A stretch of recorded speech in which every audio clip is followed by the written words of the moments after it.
नमस्कार, स्वागत है आप सभी का न्यूज एक्सप्रेस में। मैं हूं आपके साथ शाफनी पटनायक। विदेशी धरती पर योगी योगी के नारे, वो भी ऐसे समय में जब दुनिया ने सालों तक भारतीय राजनीति के ग्लोबल मंच पर सिर्फ एक ही नाम सुना था, मोदी मोदी। क्या ये सिर्फ प्रवासी भारतीयों का उत्साह है या फिर सत्ता के गलियारों में कोई नई पटकथा लिखी जा रही है? दोस्तों, तस्वीर बड़ी दिलचस्प है।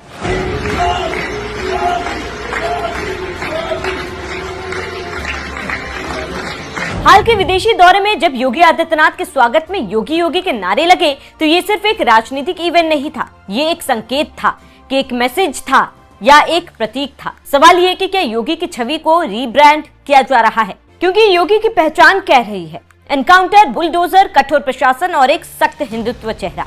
लेकिन अब वही योगी विदेशी मंचों पर विकास, निवेश, टेक्नोलॉजी, ग्लोबल पार्टनरशिप की भाषा बोलते दिख रहे हैं। क्या ये संयोग है या प्रयोग?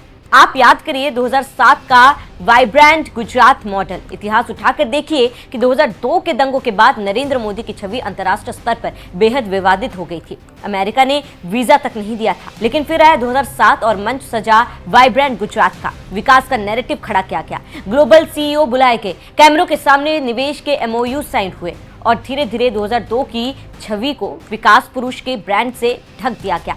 आज योगी के साथ भी कुछ वैसा ही पैटर्न दिख रहा है। योगी का बुलडोजर से बिजनेस तक का सफर। उत्तर प्रदेश में बुलडोजर बाबा की छवि ने एक खास वोट बैंक को बेहद आकर्षित किया।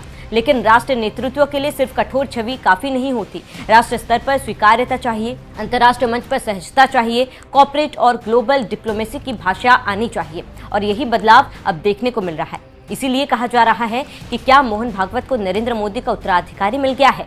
जानकारों का कहना है कि योगी ठीक उसी नक्शे कदम पर चल रहे हैं जो नरेंद्र मोदी ने किया था।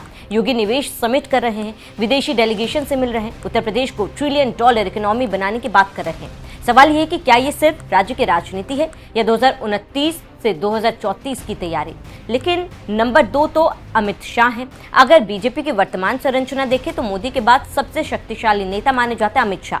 पार्टी संगठन पर पकड़, चुनावी रणनीति में महारत, गृह मंत्रालय जैसा अहम पद, तो फिर उत्तराधिकारी की चर्चा में योगी का नाम क्यों? क्योंकि राजनीति में सिर्फ पद नहीं, प्रतीक काम करता है। मोदी का करिश्मा मजबूत हिंदुत्व, विकास का मिश्रण था। शाह रणनीतिकार हैं, लेकिन करिश्माई जननेता की छवि वहां योगी फिट बैठते हैं। जानकारों का कहना है कि संघ की भूमिका क्या संकेत मिल रहे हैं। यहाँ सबसे अहम किरदार है आरएसएस। संघ हमेशा दीर्घकालिक सोचता है, वह व्यक्ति से ज्यादा विचारधारा को महत्व देता है। मोदी का युग ऐतिहासिक रहा, लेकिन संघ को भविष्य भी देखना है। योगी एक सन्यासी, गोरखनाथ मठ की परंपरा से जुड़े आक्रामक हिंदुत्व के प्रतीक, संघ के वैचारिक ढांचे में पूरी तरह फिट। क्या संघ एक हार्डकोर वैचारिक चेहरे को भविष्य के लिए तैयार कर रहा है या सिर्फ बीजेपी के भीतर संतुलन बनाए रख रहा है? विदेशी नारे, संदेश किसे? जब विदेशी मंच पर योगी योगी गूंजता है तो वह सिर्फ भीड़ का उत्साह नहीं होता, वह संदेश होता है बीजेपी कार्यकर्ताओं को विकल्प मौजूद है।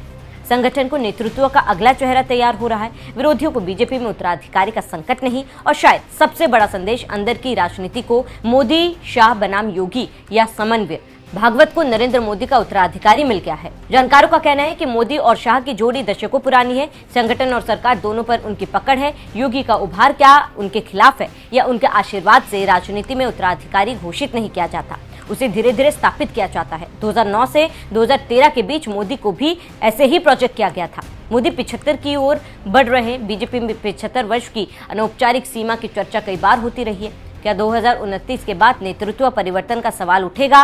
अगर हाँ, तो चेहरा कौन, शाह या योगी? शाह संगठन के मास्टर है।